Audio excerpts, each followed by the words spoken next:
Hi, I'm Jason Willoughby, founder of Reach the City Ministries, and this is the third of a 5-part video series on the journey of lament we find in Lamentations 3 through the weeping prophet Jeremiah. Excuse me, I misspoke. There's actually 6 parts. We're going to take the last section and divide it in 2 because there's a lot there. But moving back to where we are now, we're looking at something really exceptionally hard. Everything in our American mindset says successful people are always up, you should never be stuck, you should always move forward, progress, etc. We want to just put on a happy face. We want to follow, somewhere over the rainbow. We just have this optimistic, magical approach to life, and that's come into the church and into a lot of our faith. And so we neglect this zone of authentic faith which Jeremiah mines to the utter depths, and that is lament. When everything's against us, when we can't get out of something, when we're hurting and there's no relief and God seems terribly silent and won't instantly fix it. What's all that about? So we're going to tackle the toughest subject of all, which is hitting bottom. In verses 17 and 18 of Lamentations 3, Jeremiah says this on the other side of 13 terrible word pictures that look at the awful dimensions of grief he was feeling and facing. And at the end of all that, he says this: "My soul has been rejected from peace. I have forgotten happiness. So I say, my strength has perished, and so has my hope from the Lord."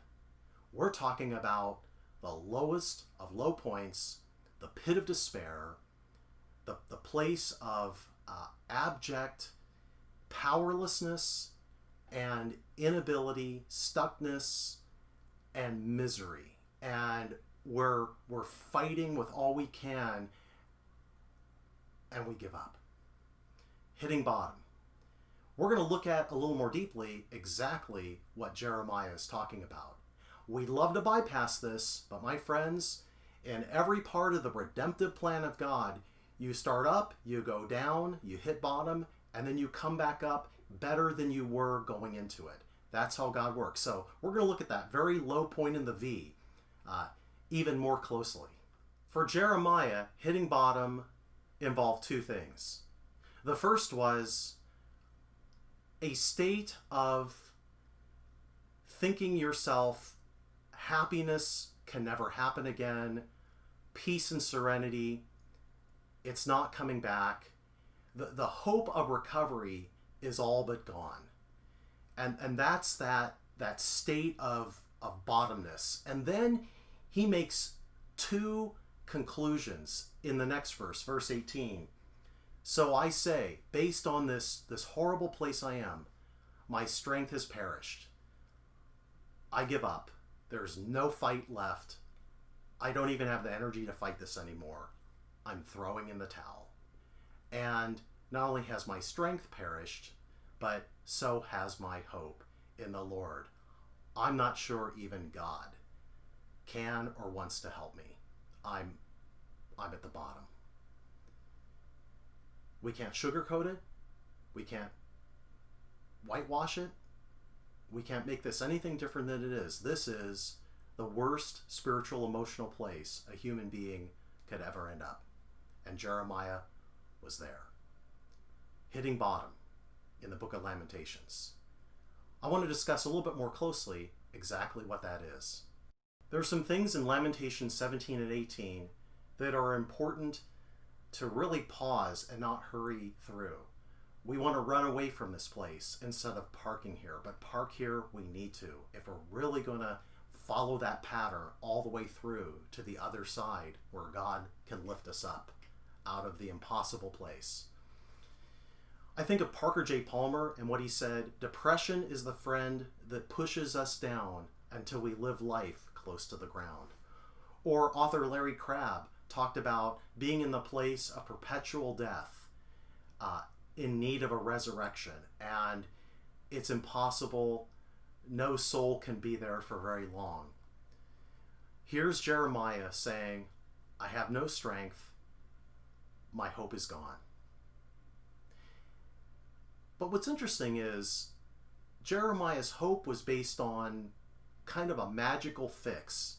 God ending it immediately, making him feel better. There's a lot of times when we hit bottom, we realize that what we had called faith was actually a kind of magic. We were magically hoping and expecting us to be untouched, to be serene, to live above all that yuck and dirt. And all those illusions have been completely shattered. And here we are. So hitting bottom is supremely painful because what we're talking about is the death of our self-dreams for ourselves, our unspoken pictures of how we thought life would turn out, and confronted with a brutal, inescapable reality that we can't evade or avoid, and we're stuck. And so Jeremiah hits that place hard. Hitting bottom is discussed in recovery circles as a necessary first step towards any kind of recovery. And they got that from the Bible. It's really the place of the self giving up on the self. It's really the place of giving up the project of fixing ourselves, and more importantly, fighting against the things we cannot control, cannot avoid, and cannot prevent. All the fight has gone out of Jeremiah. He's throwing in the towel. Have you reached that place? Or are you still fighting and resisting and fighting and resisting? That's an important question, because as long as we're fighting, we're not gonna be in that place of quitting and giving up and hitting that bottom that we need to be. As much as I may make a little bit of light of what this is true, and that is this: nobody wants to go here.